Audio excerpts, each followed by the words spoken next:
So at the risk of turning this 50-minute video into a 51-minute video, I do want to point out that I filmed this 3 times. The first time I was just wrong. I didn't really like how it turned out. The second time I filmed it, I kind of had a bad hair day. I had this like little tuft of hair right here the whole time. And you know what? It really bugged me, so I refilmed it a third time. And then during that third time, I had some shimming trouble. And you know what? I was like, I'm just going to leave this in. I'm going to go ahead and separate this video into chapters so you can skip it if you want. However, in locksmithing, you do run across problems like trouble shimming a lock. So I went ahead and left it in there because that's what this is all about, is learning and seeing how sometimes things just don't go right. So if you want to skip it, you can. It's divided into chapters. Otherwise, let's get started on this video.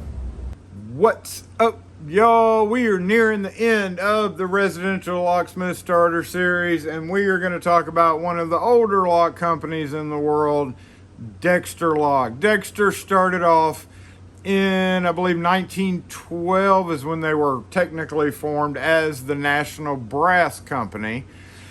In 1955, they renamed it Dexter Industries, I think it was. From 55 to 67, 67 is when Kaiser Corporation bought it out and named it the Dexter Lock Division because they did other stuff as well. From 67 to 85, it was under them, and then in 85, Master Lock purchased the company and named it Dexter Lock Company. And while Master had it, they had it from like 85, during like 85 to 91, they kept a lot of the same Dexter style designs, but around 91, they started changing a few of the designs. In 98, they sold it to Schlage Lock Company, which at the time was under Ingersoll Rand. And then, of course, Ingersoll Rand, it turned into Allegiant is when that took over. And then there was a whole lot of shifting around with the company. Eventually, they started remaking them under what's called Dexter by Schlage, which was a lighter duty Schlage version of a lock using the Schlage keyway, which is what we still see today, but it's also gone by a number of names. You started off with Dexter by Schlage, and then it was J series, and then they started pushing into the big box market around like 2019, 2020, started flooding the big box markets like Home Depot and Lowe's with what it was, J series, but they actually named it a different name for each company. So Home Depot had the lock, which was the same as all the other ones, but they named it one thing. Lowe's named it another thing, and they even had it on Walmart shelves. But interestingly enough, here recently I've noticed that all the quote cheap Dexter by Schlage, the lesser expensive Schlage, while they were taking over the big box market, have now disappeared from the big box market. And of course, there's also the commercial Dexter, which we've done a ton of videos on. If you are interested in any videos that we've done, just type in SE Lock and Key and the name of what you want. So in this case, SE Lock and Key Dexter will bring you up most of the videos of stuff we've done things on. So that's kind of the history of it. We're going to take a look at actual Dexter that had Dexter and Master, and then the Schlage version, which was actually Schlage and Master. There's a few different doorknob styles, a couple of different doorknob styles, how they're built, and then of course the 2 different styles of deadbolts that kind of worked its way up until it ended up being basically a Defiant clone. So let's go ahead and get a screwdriver and start taking these off so that you know how to rekey some of the old Dexter, because that's really what we're focusing on. Pretty much everybody can figure out the new Dexter by Schlage because it's really just like an alternative to the cheaper Defiants and stuff that you would see in box stores with a Schlage keyway. So let me go grab a screwdriver and we'll take a look at these. There were 2 different doorknob styles. This one is Dexter, I believe this is the Dexter Master. We're going to look at a catalog I have from '86, which is the first catalog that they put out when they were under the Master subsidiary. These had exposed screws, so they're pretty easy to get off. You didn't have to deal with any kind of retainer or anything in this video. We're going to be using the Vessel 370 P2x100 with the non-slip grip. We do like pointing out what screwdrivers we're using for this. So exposed screws. One of the interesting things about Dexter is they always used what I believe to be called Philister head screws. They all had this weirdo head shape, and like I said, I think it's Philister, but if you look at it compared to a regular screw, it's got this kind of weird small straight diameter screw, and that's so that they could sink down into the deadbolts and the door locks without having like an exposed screw that was easily visible. So again, this style comes off pretty easy. I will note before I take it off, I do have the keys for this one right here. It is this guy. Now, this is a Master branded key, but it's actually a Dexter keyway, which is D1054K.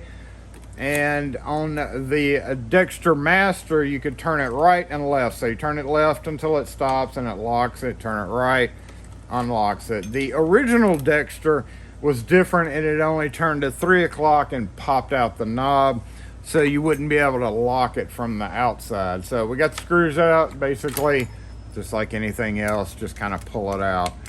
I'm just going to set this down right now and raise up the camera a little bit to take a look at the Schlage version here. And as you can see, this is a Master, Dexter Master, and it's got a Schlage C keyway, which they have labeled as DC, which would be Dexter C keyway. It, funnily enough, has Schlage on one side and Master on the other. So I'm going to go ahead and grab it off real quick. Again, it has those whatever filibuster head screws, so that they could sink down in there. So we're just going to go ahead and grab this off real quick. This is definitely the Master design. As I said, we're going to take a look at one of the catalogs from '86 when Master took over, because they did keep a lot of the designs, and even Schlage kept this Master design. As you can see, it's got a kind of a weird latch with kind of weird tail pieces. And then a spring clip.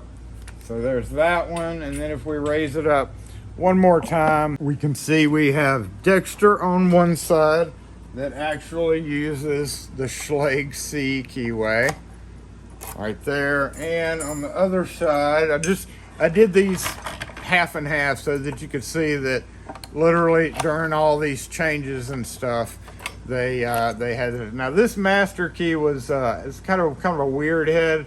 I believe that's the MD17, which would be Master Dexter key, but it's all the same. It's very similar to a Kwikset style keyway, but they don't work that great. You can see I only have one screw. These screws are pretty hard to keep a hold of, so I only had one screw for it. But as we can pull it out, we can see that it has an even weirder, deeper Philister head. But if we take it off, we can see it is a standard, kind of like an Arrow, I would almost say, or a Schlage, where it has the hump on one side and the flat on the other, and the two mate with each other. This one actually even had trim rings if you were using it on a thinner door, which this is 1.5 inches, so I'll put the trim rings on there just to show you. But the interesting thing about these old Dexters is they are super heavy. There's a lot of steel reinforcement in these, and as we look at the catalog, we will see several different versions of that. So let's get these over to the bench and we will take a few of them apart. All right, as you can see, we have the retail price catalog, 1986. This would be shortly after Master took over. So this would have been the first Master Dexter version of catalog. But we'll look at some of these old boxes here. We see this is a subsidiary of Master Lock. This one is a auxiliary lock, which is a Deadbolt, the 4209 in here. We'll take a look at this. This is the 4209 series. Again, Dexter on one side and Dexter with a Schlage keyway on the other side. And this is actually one of the OG original Dexter locks, and as you can see, instead of turning back and forth, you had to push and turn. And when you turn the key, which I've actually got this keyed up to a Kwikset key, not that you can do this all the time, but on this one we were able to. You just turn it, it will not turn back the other way, whereas this style will turn left and right to lock and unlock. Then we have an actual Dexter made in the USA, which was a subsidiary of Master Lock, but on this one it is actually the Kaiser Industrial Corporation right there in Alabama. And then when Master bought them, they started changing. They left the designs pretty much the same, but started changing it to obviously Master branded logo. During that time, they were huge into their Tough Under Fire. That's about when the time they came out with that advertisement, and they loved it, so they put it on everything. But they also, I guess after about 91, because in this catalog we see this style of deadbolt and we don't see this style. So I'm guessing around 91 is when Master decided to redo it and come up with this type of deadbolt. One way you can always tell is if you had a Master or Dexter lock on a door is they had these weirdo strike plates. This is very unique to the Dexter Master line. The dust cup looks like it's broken. It's not. It actually snaps right in there. Obviously you would have to drill an oval hole, but because of this lip, this is definitely, if you ever run across one, you know that a Dexter or Master was there. So there's a different kind of branding during the 90s era, right up until they sold to Schlage and turned it in to their label. But of course, as you can see, kept the same design for a while. I'm guessing until about 91. Anyway, let's take a look at them. Let's get this all, catalog. Because there are a few important things. You know, Dexter back then started off as just like cabinet latches, kind of like these. Nope, kind of like just little cabinet style latches, which we have in the very back here. Yeah, these things. These are a carryover from their original stuff. All these little screen, storm door, and cabinet type locks. But Dexter / Master had a variety of both levers, handle sets. The handle sets were very interesting because on this side they had a flat bar, and on the inside they had a square bar. So these latches actually had on one side a square, on the other side just a slit in the metal for this to operate. They called those the Designer Series handle sets. This is the Designer Series Deadbolt. Here's a thumb turn from one of those, interior. And letters, stuff like that. They actually also had, here's the Dex Lock. They called these the Dex Lock, which is what this is. I'm going to take this apart to show you the difference between that and that, because interestingly enough, the spindle part that normally comes out the keyed side actually was on the interior side. So that's kind of unusual in the lock world. Came in different knob styles that they had their own names for. And then they actually pushed into the cylindrical style right there, which I don't have any that I can find. They called that the Duralock. Of course, cylindrical locks are heavier duty, so Duralock was the name of that. In this catalog, I can't find any reference to the DE6 keyway versus the DC keyway. So obviously, since we have one that is labeled Dexter with the Schlage keyway, obviously they were making them back then.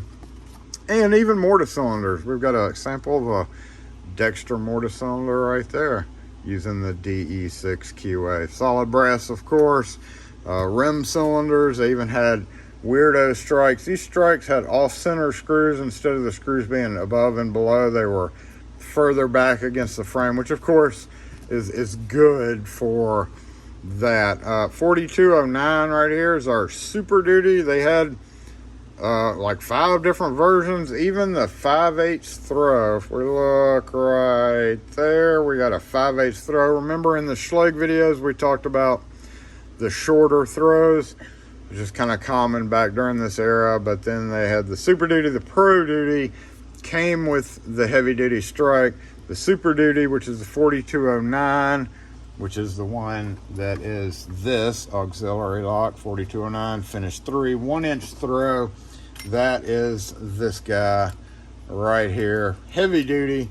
And you know, it doesn't really clarify exactly the difference other than maybe strike plates, brass trim ring.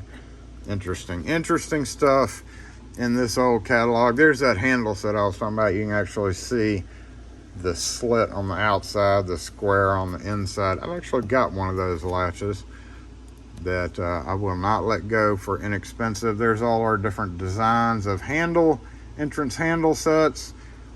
Pretty interesting stuff right there. And we had some interconnected locks. I have never seen one of these, so called that the Life Bolt. Of course, with interconnected locks, you turn the inside knob and it unlocks the deadbolt.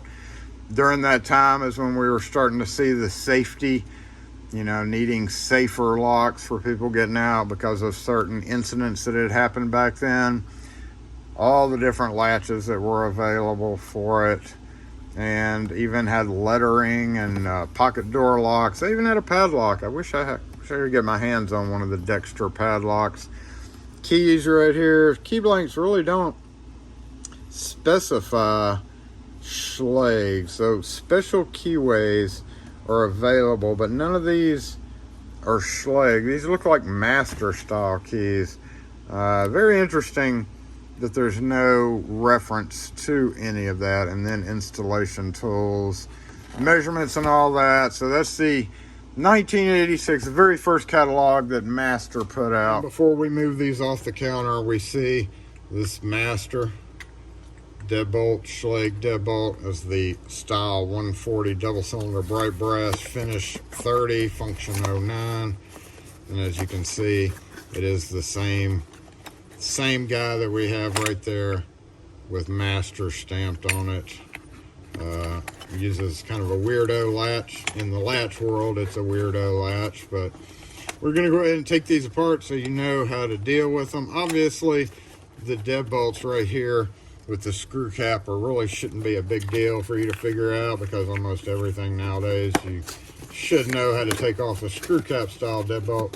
But let me get these out of the way and we will go from there. I will go ahead and mention, even though I do have this Kwikset in there and it comes in and out pretty easy, if you try to take other Kwiksets, they just don't, they're tight. They just don't go in very well. So that's the new brass style. This is the old nickel silver style. Totally tight, won't go in. But if you take a copy, or just this copy, it slips in just fine. The depths are going to be a little bit odd on this, but what you do, compared to that one, we saw it had interior screws that you just popped off. This one actually has concealed screws, and you have to look to see a retainer. On the outside, there is no retainer, so you're like, let's go ahead and just push this retainer in. Looks like it's on the bottom.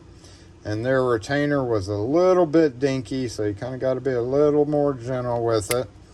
You push it in, pull our knob off. You can see it's just a very thin piece of metal there as a retainer. Look around the circumference of this. You may have to bend down. You should find kind of a notch. As with any covered plate like that, you would just pop it off and walk it around to get this to pop off.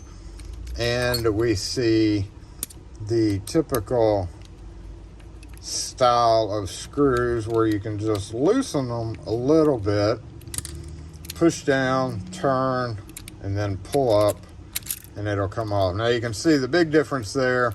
Very few locks came with the spindle part on the thumb push side. That was highly unusual.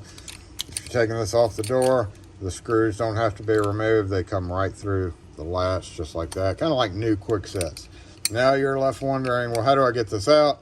If you have a key, it's fairly easy. If you don't have a key, you would obviously have to pick it. What did we do with our key? Was this it? It is. So on this one, we're going to hold it up, and you're able to turn it left and right now, but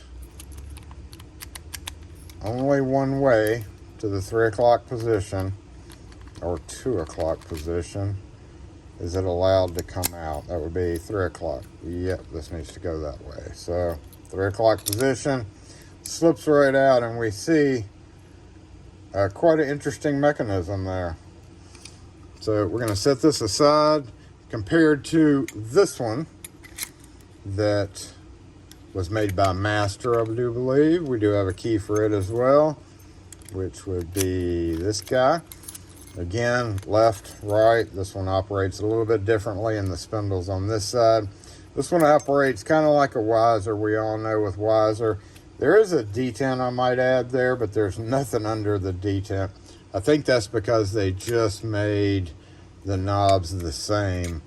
But there is no detent to press on that. What you have to do, just like a Weiser, is you have to pull the tailpiece out. You can tell it's spring-loaded. So we're going to pull that out. We're going to turn it to the right, and it stops, and that doesn't do anything. So we're going to turn it to the left, and look, then it goes all the way to 180 degrees, which is directly upside down, and you can pull it out. And again, the same style of little doodads and stuff on that. Same style, but slightly different. So I think they possibly remodeled. Let's pull these keys to the right position so that we can see the difference in them. Just like that. We see it does have kind of a little bit different whatever plate this is, but they pretty much come apart the same way. So we're going to set this here. We're going to move this out of the way here and go ahead and check out the deadbolt. Again, super heavy duty, a lot of steel involved with that.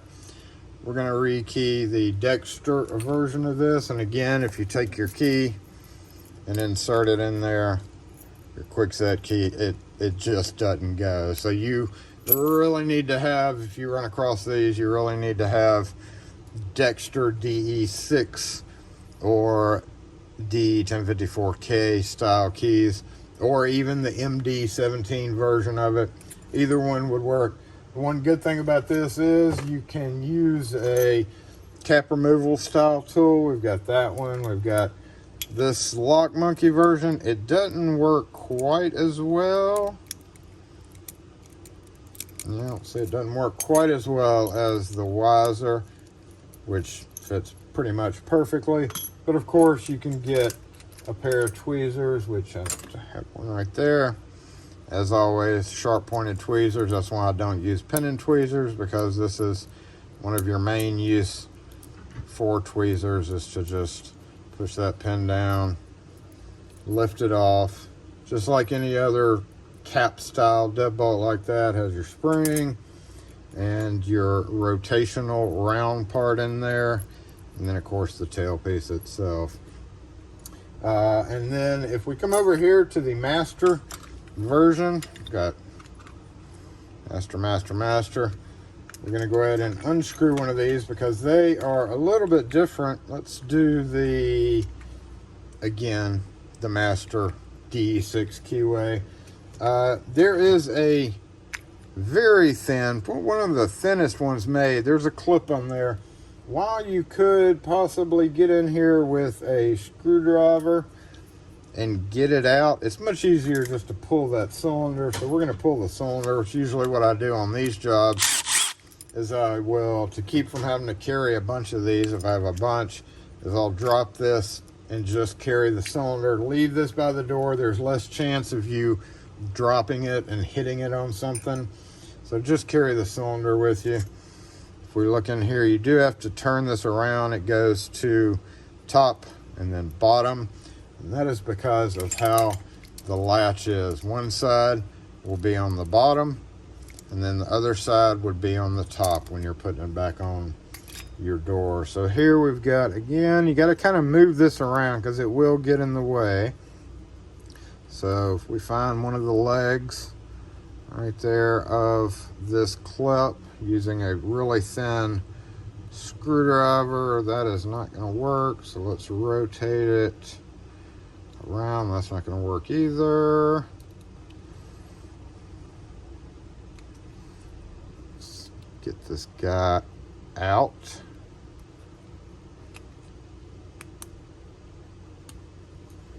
See how it's more dangerous this way, but I'm keeping my finger here so it doesn't shoot out and get lost. So there we go, super thin little guy, and then this just comes off. So if we had no keys for this, obviously if you had picked these, it would still be in the picked position, but if not, then we're just going to have to shim it.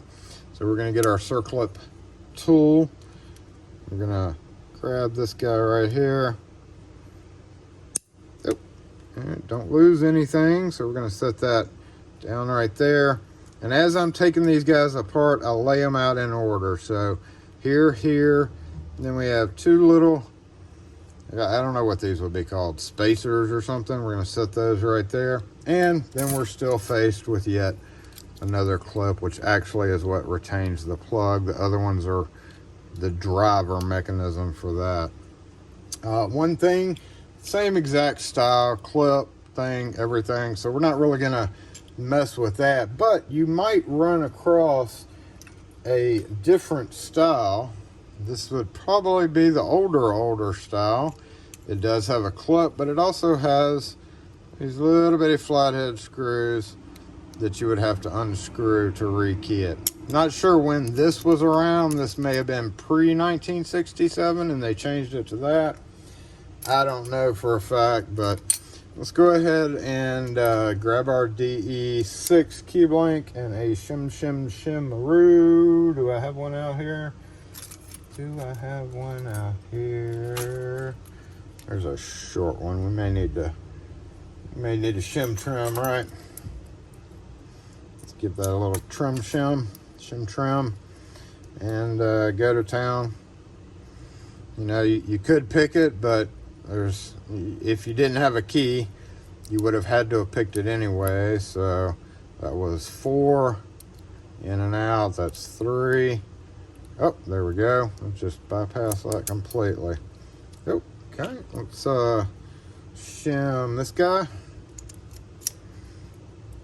Just like that. See, these can be a little bit more tricky. There's a step in there. So in and out, in and out. If you're not having luck with in and out, because this only works about half the time, you can always take a pick and hold it upside down. Sometimes that is way easier to do than using a key blank. So do I have a pick right here? Yep. Let's do a little shim trim real quick, and then I'll show you how to do it with a pick. Normally I'll hold it upside down. Of course, make sure that spring's out of there so you don't lose it. So here with the pick, I'm just gonna, you can push down. Doesn't really matter what pick because I'm using the upside down part of it. So there's 5. This was one of the harder ones to do.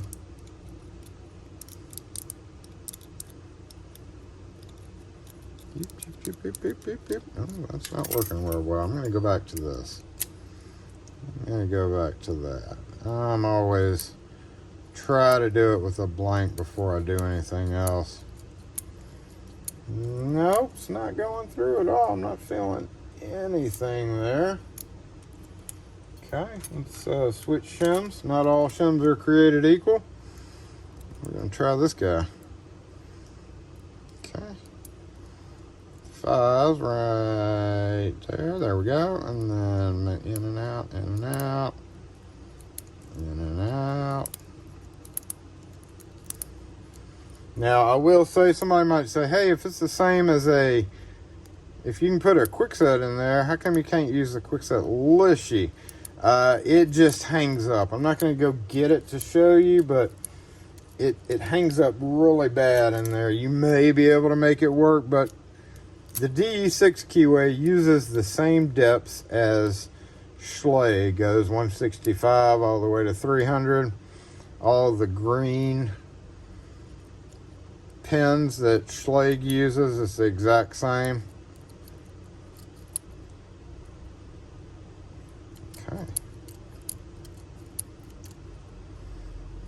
Okay, we're having some serious problems on this guy, aren't we?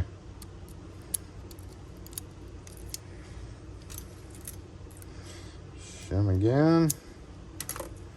You run into this every so often. Lube will help, especially if it's been corroded for a while. So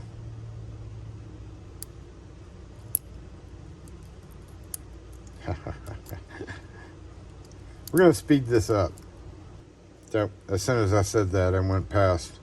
All right, so 3. I think we're on 3 right here. In and out, in and out.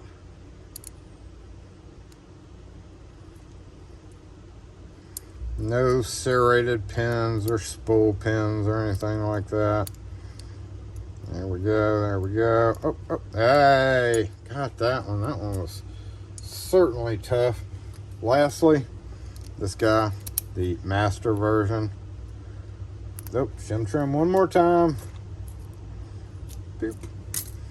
I know this is a little bit longer video, but some of them require extra attention because of the history of them. They've been around for so long, so yes, this is a little bit longer video, but it is also a class type video. So whenever you go to classes at a trade show, you sit there for 3 or 4 hours, and this is only 30 or 40 minutes long. So golly, you can see the problem with shimming. I go through shims pretty bad, but they're cheap. So okay, there was 5. Kind of wiggle it back and forth. See if we can't get that 4.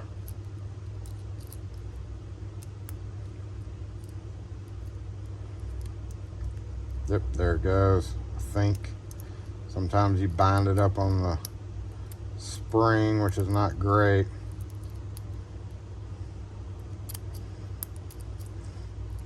And sometimes you even have to resort to shimming a few chambers and then like picking the rest of them. And sometimes you get lucky and just can wiggle your way out of it. Okay, let's try the pick on this one.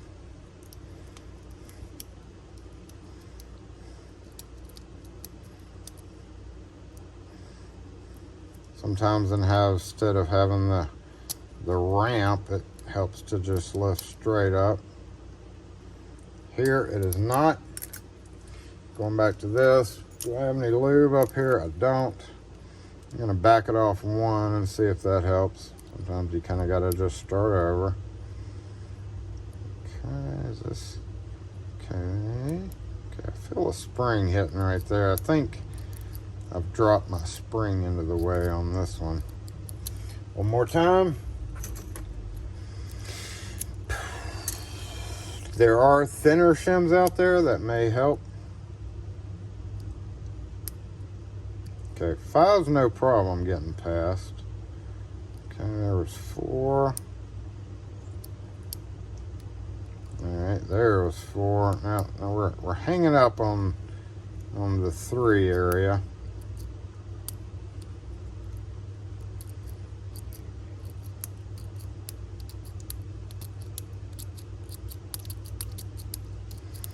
Okay, let's give it a dose of lube, see if that helps.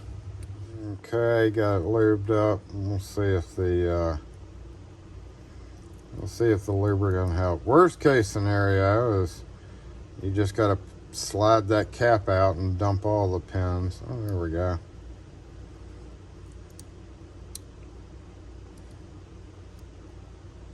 Which is definitely not ideal to have to do in the field, but if you're rekeying a lock, and you have to get it done, that may be something that you have to do. Just slide that cap out the way. Takes a little bit longer, but it is what it is, right?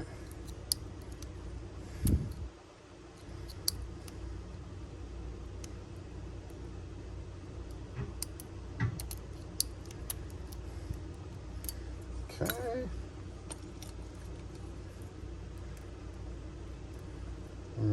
We're down to, I believe, 3 pins. So here I'm just gonna see if I can pick it.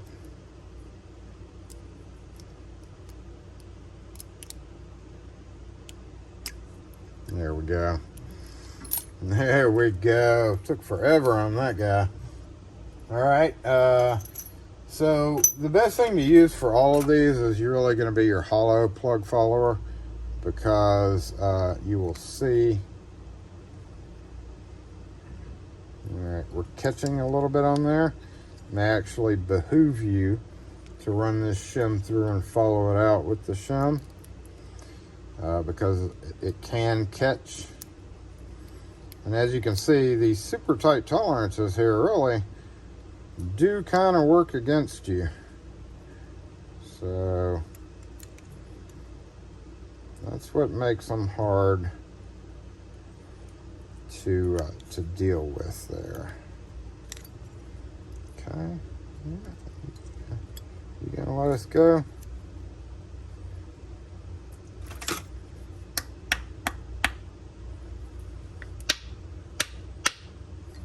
Interesting.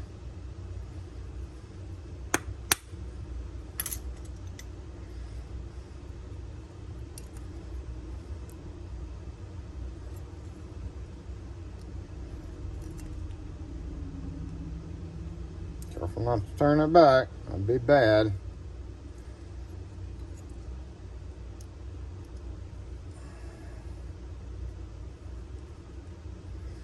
Interesting, interesting. All right.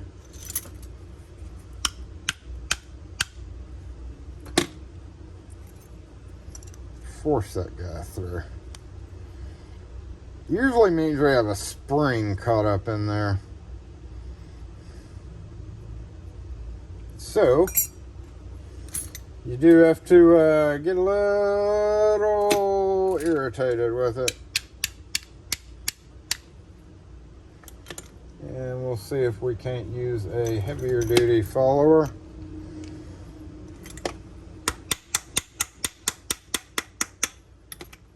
Let's see what happened. Did we catch a spring? No, we didn't catch a spring. All right. So this was already keyed, all that work for that, but 11485. 1 is gonna be 0. 1 is 180. So 180, 180. 4 would be 225. 8 would be 285, and 5 would be that guy. So let's get that shoved back through. Of course, check your top pins and springs. I think we're good on it. So, all right, this guy, same way. Comes out a little bit easier. Again, 11485. And then lastly, as you can see, this homemade steel follower doesn't go over that very well, but the hollow ones really do. So there we go. That is a little bit different. So we're going to go ahead and 11485 it. But I will show you using, even if you can get this Kwikset key, that's 11245. If you drop a 1 Kwikset in here, see how it's too high? So you would actually have to kind of fake it. We're going to drop it down to 156. That works. 156. That works. 5 is normally 264 with Kwikset. You can see, too tall. So we're going to drop that down quite a few spaces to maybe 246. That looks good. 4 would normally be 240. So we're going to go down to, say, 216. 216 is a little shallow. Maybe we'll jump up one more to 219. Yeah, that's good. And then 2 would normally be 195. Let's go down to 177. Or grab another 177 because I dropped that one. And it looks good. It looks good. And it works. So, in reverse, pretty easy to do. Just remember, you had your things laid out. So we're going to drop that there. We're going to, we got to put the clip on first. Make sure it seats. Put those tabs in. Put this on. Make sure it's right side up. That's why we laid it down a certain way. And get that on. And make sure it rotates pretty freely. It does. Check our key. Turn it to 3 o'clock. Grab our lock and insert it just like that. There we go. Put it through the door. Put your mechanism through, push down.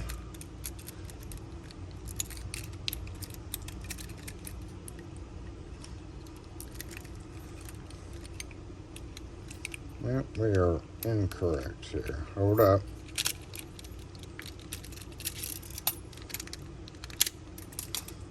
Dude, it's supposed to be like that. Obviously. Nope, just like that. Push down, turn, tighten those screws down. Snap your cap on like it's supposed to be. And find your retainer, line up your retainer hole and slip it on. And there you have a freshly rekeyed door lock. With this, obviously no big deal. Put your spring in, put that in, grab your cap tool, make sure that's there. Find your cap tool, which disappeared on me. Where'd it go, where'd it go, where'd it go? There it is.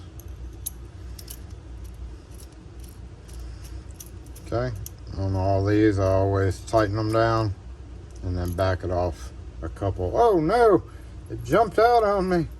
How did that happen?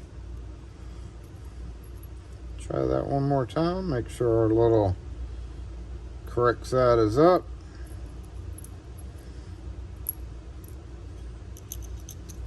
And try that one more time. Tighten, loosen a couple of turns. And we are going to check our key, which is here. There we go.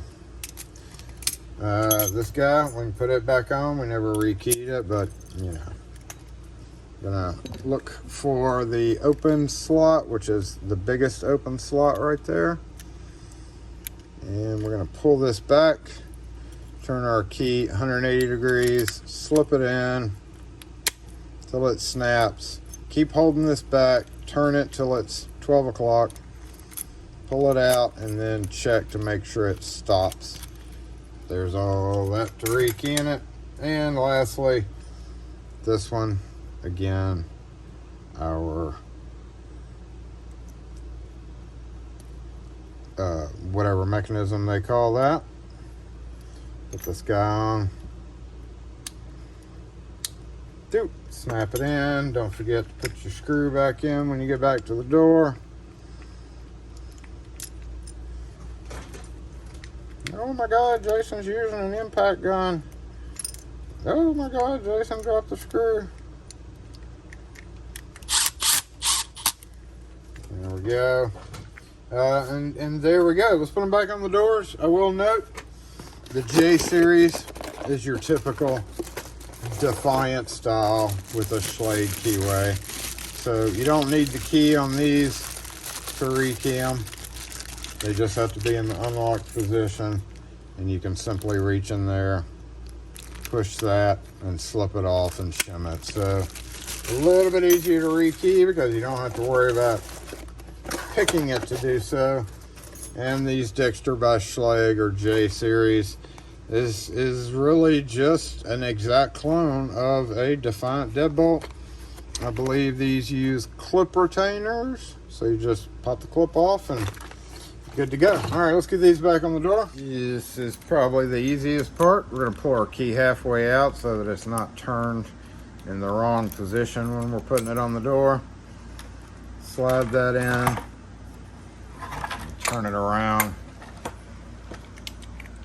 slide this in, make sure your thumb turn is facing the right way, otherwise it won't go in right.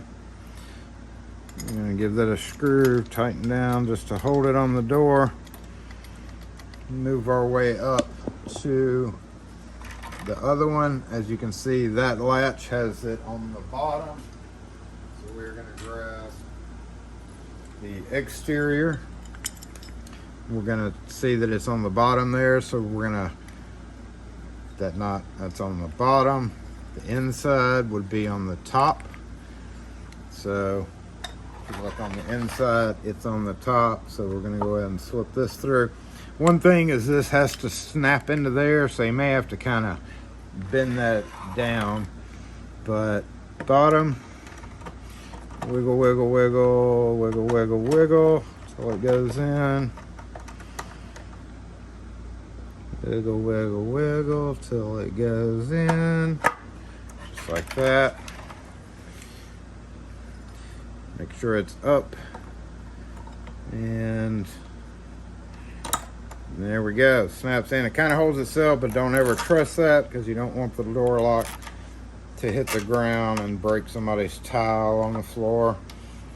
And get that put in just like that for the time being, and look up at the top one. Now, we didn't have to do it on this one, but since this is kind of a Schlage or RLS style, always throw the bolt so that it's sticking out.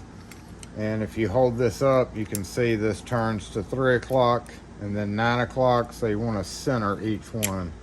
And we're gonna center that one, so basically they're both up. It is not quite straight up, but they're designed to be done like this. Take it, insert it in, and spin it around, and grab your interior. And basically the flat is going to go on the flat, so you may have to kind of wiggle the outside to get it to go on. Take our funny headed screw here and insert it. Again, I only have one of these screws. These are pretty hard to find. When you're doing it, I kind of wiggle the outside back and forth until I find that it seats in there, and then we're gonna tighten it down while I'm holding the outside. See, it's kind of off center there.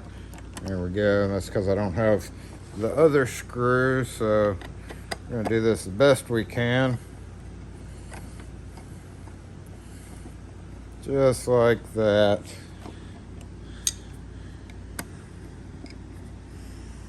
Make sure it's straight, which obviously would not be a problem if you had it. There we go. And of course, we're gonna come in here and tighten these guys down again completely. You see how I go back and forth? You don't want to over torque one side. You kind of want to do them equal, so we're snug, snug, and snug. And then down here we'll just use, and again you can see why I love round shank screwdrivers, so it doesn't tap into the knob when you're tightening it down.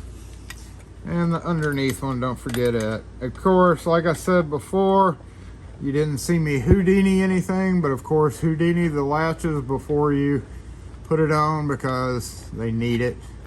Houdini or LPS or Tri-Flow, anything except for anything graphite based, regardless of what you think. So got it tight, check it, turn the key left, locks it, turn the key right, unlocks it. Come up here, I don't know, is this the side that we rekeyed? Yep, nope.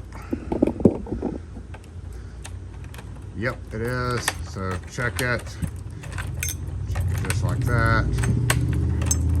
That needs a little bit of lube so that it'll go in better. And then this one was the Schlage keyway, which, by the way, Lishies do work absolutely fine on the Schlage versions of these, but you do want to check your key on those as well. So that is it on Dexter Lock, Master Lock, Schlage Lock, Dexter by Schlage, etc., etc.